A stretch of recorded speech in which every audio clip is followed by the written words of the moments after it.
back on Fresh Waves.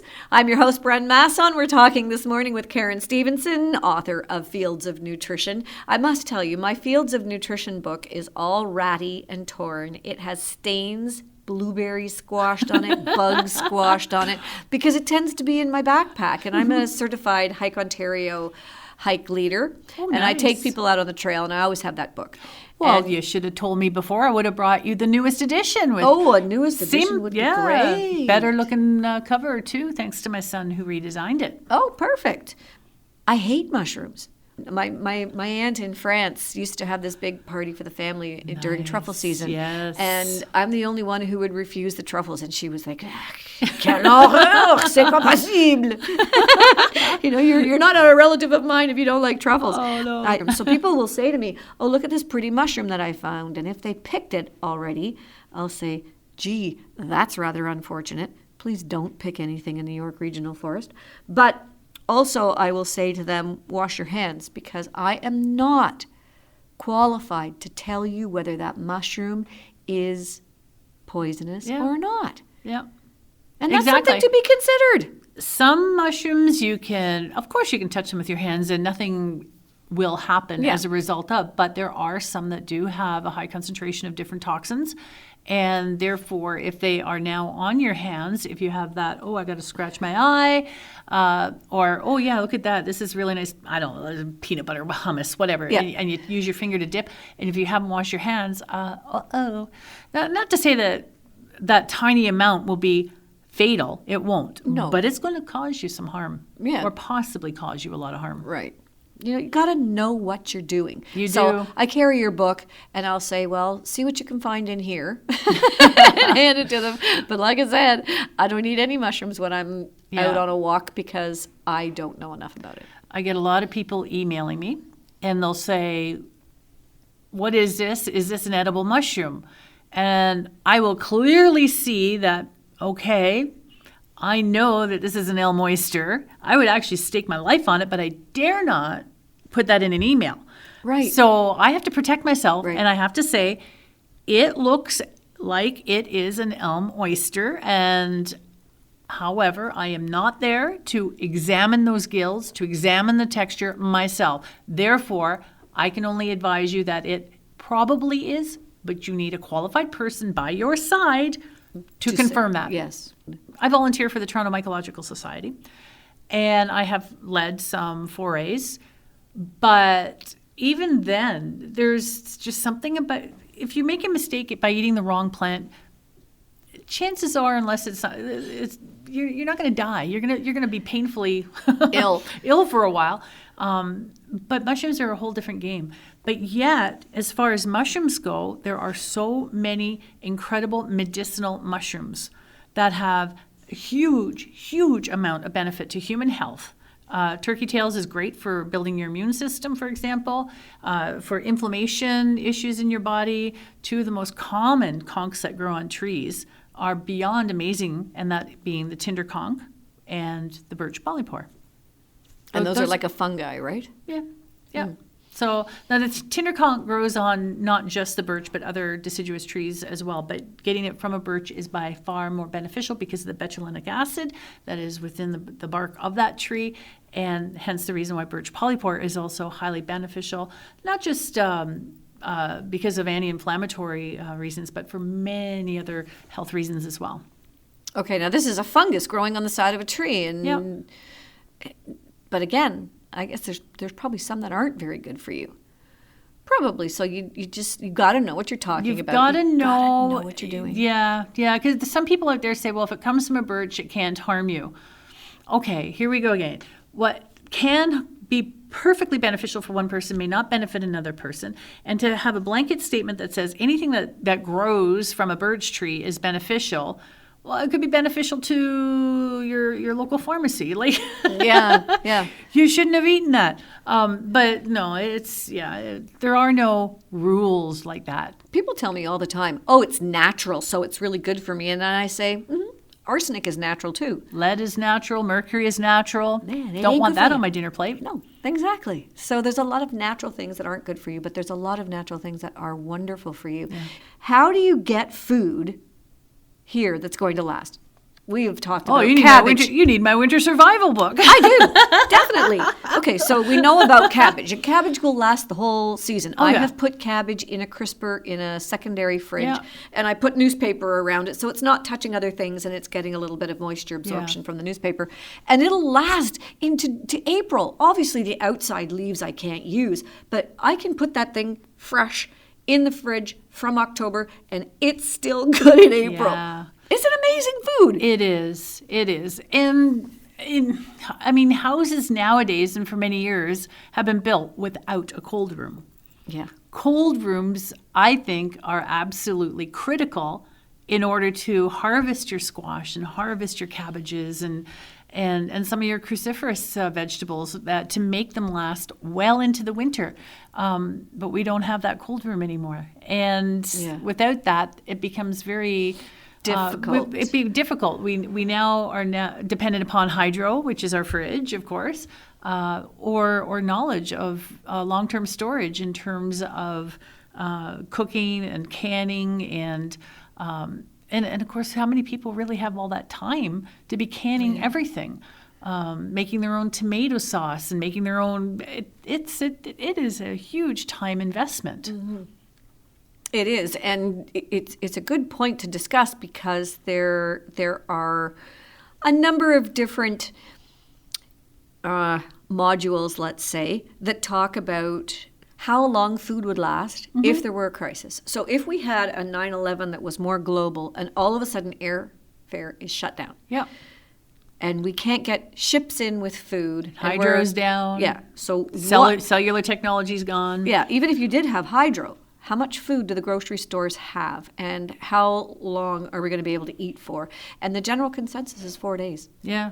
4 days before there becomes a food shortage. Now, if we are preparing for that, and you don't want to live to the worst case scenario, that's no way to live. But I know you still keep a few things in the basement.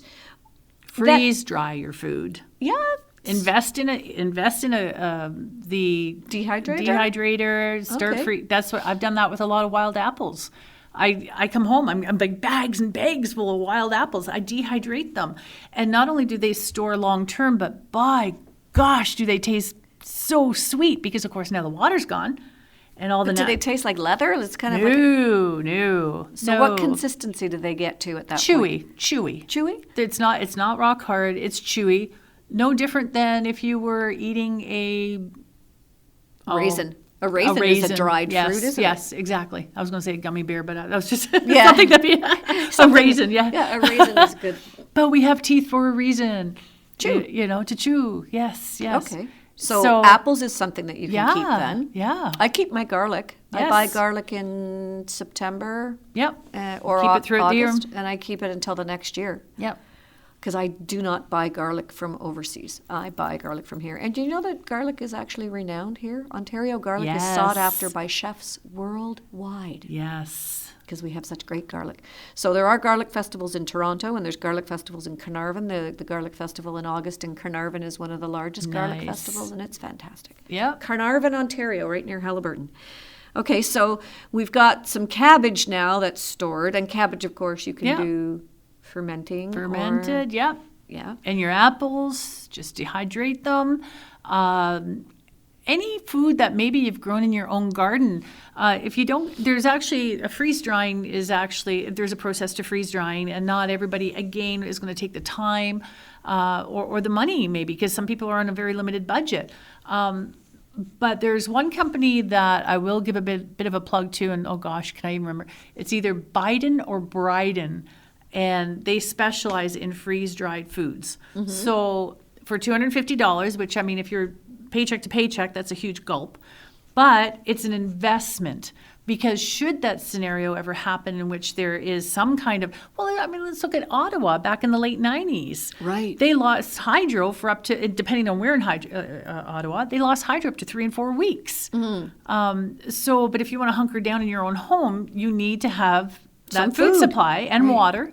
So, but if you purchase freeze-dried foods, and when you get it from smaller, like from, it's great if you want a few little packets from, let's say, Bass Food or Cabela's, which they're owned by the same one now, but But if you want to get it cheaper, you get it from this one supplier, Biden or Bryden Solutions. They're in Alberta, Calgary, I think. $250, I believe it will give you enough food for 2 people for 3 or 4 months. Wow. That's an investment.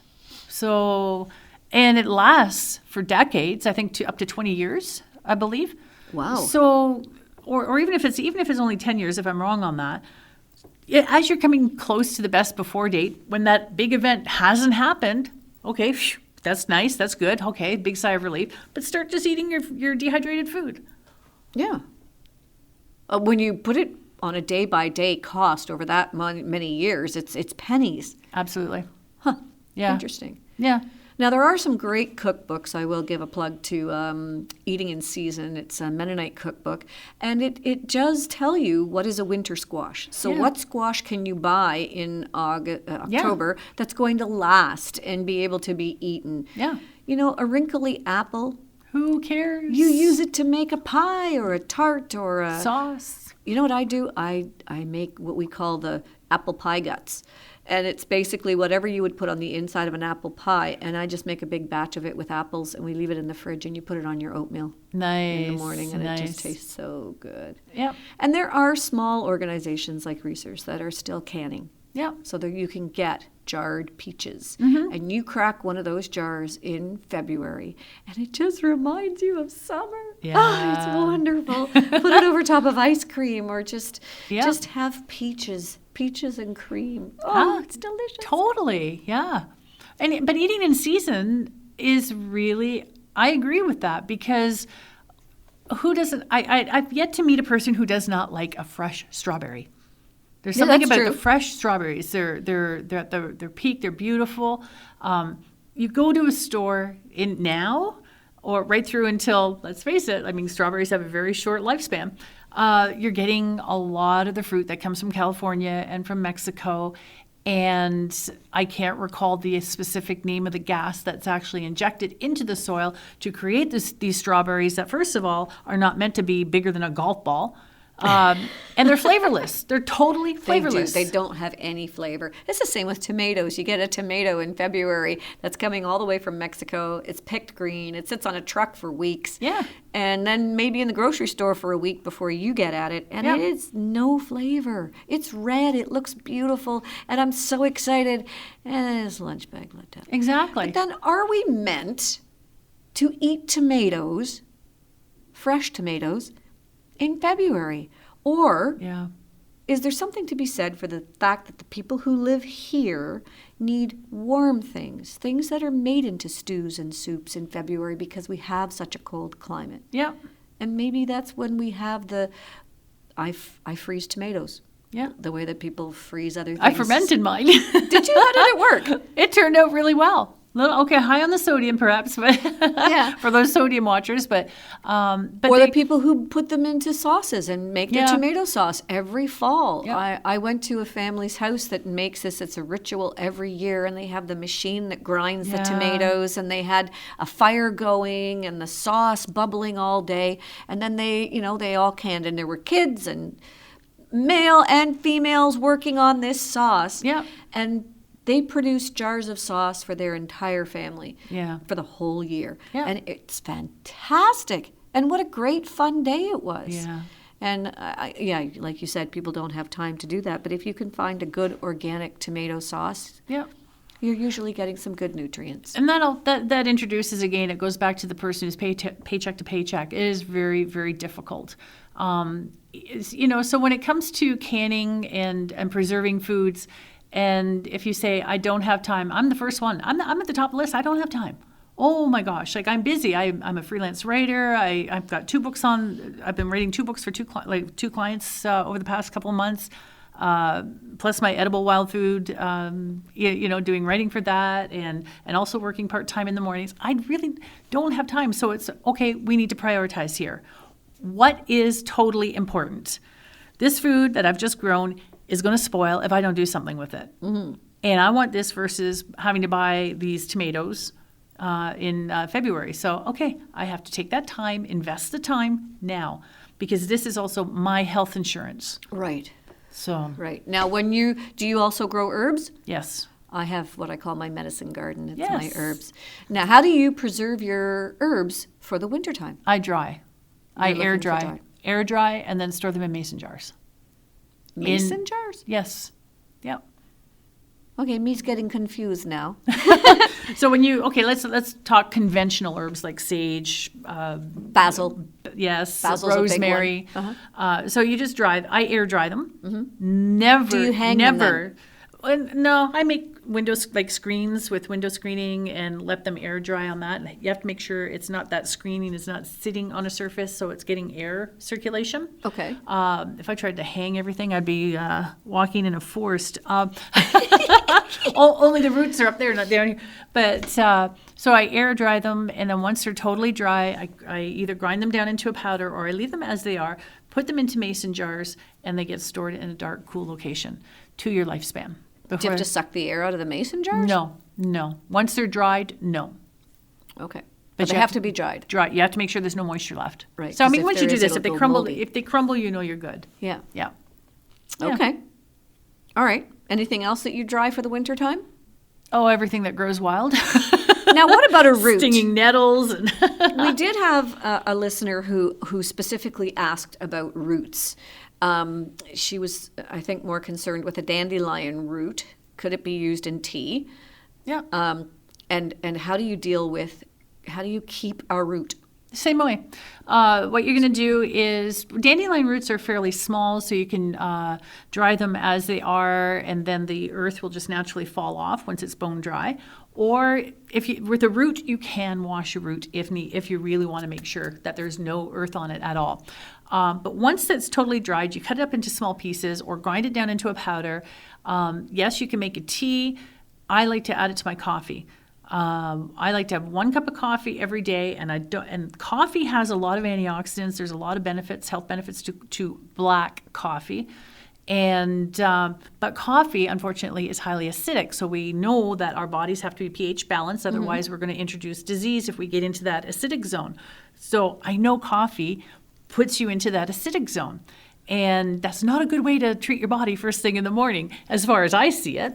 So I want to make sure that I'm lowering the acidity level of my coffee to a pH balance or just slightly into the alkaline every morning. And by doing some dandelion root or chicory root or chaga, I'm accomplishing that. And it doesn't really alter the taste of the coffee that much. I like how you said that much. Well, chaga doesn't, because chaga is also bitter. So chaga, you can basically have put a fair bit of chaga into your coffee, and you really won't notice the taste difference. Chaga's a mushroom, is it not? Fungus. It's a fungus. Yeah. So a mushroom fungus, but technically a fungus. Whereas chicory root and dandelion root will slightly alter the taste, but it's pleasant. I have a friend who lives in Louisiana, and they sell in Louisiana like a 50-50 combo of chicory root and coffee. It's one of their favorite brands or favorite. Well, I know that people have used chicory as a coffee substitute. Okay. I always say there is no substitute for coffee. No. Coffee is coffee. And, to anybody who loves their cup of coffee, there is no chicory substitute. Doesn't cut it. No. It's like saying Ovaltine is hot chocolate. It's not. No. But it is an alternative to that beverage, yes. Right. Yes. Okay, so if you were using dandelion and you're going to put it in your coffee for the health benefits of the alkaline, as well as the health benefits of dandelion root, which I know that people drink it as a tea, so it's got to have some health benefits. How much would you use? For 2 cups of coffee in my percolator, I use about maybe 2 teaspoons. Really? And So- is it bitter, a No. dandelion root? No bitter than the coffee. Okay. But it's a diuretic too. So you got 2 diuretics there. So I was like, don't go too far unless you know where the Bathroom is, right. But I've ground down a lot of dandelion root, and not only do we use it in our coffee, or do I use it in my soup stews, and I also put it in my dog food. Like with my dogs, they like to eat healthy as well. Why So should do we you exclude you give them your own homemade dog food? Yep. Oh, okay. And I also go to the butcher, get the butcher to, because they have meat that is not good really for human consumption anymore, like the hearts, like everything ground up. And raw food diet mostly. Okay. I know the meat merchant in town here has raw dog food. Nice. And they like it. The dogs like it. But it has to be balanced. Again, you have to know what you're talking about when you're doing even dog food. And of course, we're going to have Tanis Manahan on in December to talk about dogs and dog health. And one of the things we will be discussing is dog food, because it's very, I know people who just say, oh, I gave him some raw hamburger and a couple of eggs. He's good to go. No, he's not. That's not a balanced diet. No. You'll see dogs outside in the backyard chewing on grass. They do need a little bit of vegetable matter. Yes. And they're looking for things, and they do it naturally. But, if you're going to get a good dog food, you really need to know what you're doing. Yeah, a lot of mushrooms, a lot of herbs. Really? Mushrooms for dogs? Yeah. My husband and I, in May of 2018, our oldest dog was diagnosed with bladder cancer. And so I knew that medicinal mushrooms can help. So it was actually at that time we went into mostly a raw diet, but also with the very, what we call the high grade kibble. Right. And maitake mushrooms. We added a lot of maitake mushrooms into her diet. We were told at that time she's only going to have 2 weeks, maybe 3 to live, by 2 different vets. And she passed away back into May this year. So a year? Yeah. The vet was looking at us going, she should have passed away almost a year ago. Yeah. This is insane. Like, what happened? What did you do? I'm going, maitake mushrooms. End of story. Bar none. Lots of science out there that proves maitake mushrooms in particular help with bladder cancer. Isn't that interesting? Yeah. Tell me a little bit about red clover, because we are running out of time, and it's another question that I've had on my list of next time I see Karen, ask. Okay. I heard a nutritionist say, stay away from red clover, do not touch red clover. Red clover is dangerous. And I've heard quite the opposite. So tell me your opinion of red clover. Anything in moderation is fine. If you are a healthy individual. Of course, if you have underlying health conditions, different herbs, different mushrooms may have, or even foods, can have a detrimental effect. So theoretically speaking, a healthy individual, anything in moderation. Just because something is deemed good for you doesn't mean that you go crazy with it, because, hey, we all know that figs are really good for us. We know that dates are good for us. We know prunes are really good for us. But what happens when we overdose on them? Yeah, exactly. Oh, there's a nasty side effect in our digestive system. So anything within moderation. Red clover flowers have been studied extensively for decades. And they do have hormones, but more specifically what the health benefits to a red clover flower is that they have isoflavones, 2 of which, one is daidzein and the other is genistein. Those 2 have been scientifically proven in many universities across our planet to not only prevent but treat some cancers, usually estrogen-based cancers like breast cancer. Wow. So it's also one of the 4 ingredients in Essiac tea. Essiac tea, to many people who may not have heard of this, is a tea that it's 4 different plants. They were entrusted to a woman by the name of Rennie Case. She worked with First Nations in Ontario, either in Manitoulin or northeastern Ontario. I keep forgetting which area specifically, but regardless, she created this herbal blend, and she was giving it to people in Bracebridge. She had a clinic in Bracebridge, and people were coming from all over to have this tea. And I don't know it wasn't 100% success rate, but she was having a very, very high success rate. I believe it was over 75%. And she tried in 1968 to have this. She went to Parliament to try to have it used as an actual treatment in cancer. Fell short by 2 votes in Parliament. Wow. Yeah, 2 votes. So an amazing woman. There's actually a monument to her honor in Bracebridge. Wow. So, yeah. Cool. So do you eat a lot of red clover? Heck no, you're going to get bad gas probably. When you eat a lot of red clover flowers, that is one of the side effects. It can affect your digestive system, totally. But if you see a red clover here and there, you're a healthy person, you don't have any issues that you are aware of, I believe it's not going to hurt you at all. Yeah. And there's a lot of science out there to prove it is highly beneficial for us. Right. It's part of the daily immune booster tea that I drink. Yeah. It's good for you. It's good for your blood. It cleanses your blood. Yeah. Yeah. All right. We could go on for hours. We always could. We always will. But we will definitely have you on again in the spring to let people know what they can look for and fun things to do in the forest. A pleasure, as always, Karen. Thank you so much for joining us this morning. Again, for the listeners out there, if you are wanting to hear the show again, do go to freshwaves.ca and you can hear the podcasts. And if you have any questions for Karen, you can send me a line and I'll get a hold of Karen. Or how do people get a hold of you, Karen? You can email me, info@ediblewildfood.com. And if you're intrigued in the world of wild plants, just check out my website, ediblewildfood.com. Sounds great. Thanks for tuning in, everybody. And thank you, Brenda, for having me on the show. Oh, no problem at all. It's my pleasure indeed. I hope everybody has a wonderful day. You've been listening to Fresh Waves. I'm your host, Brenda Masson, and we're here once a week with all kinds of fun people, interesting guests, and fun topics. If you'd like to be a part of the show, just drop us a line at bren@freshwaves.ca. Be safe, everybody. Have a wonderful day, and we'll catch you again next week on Fresh Waves.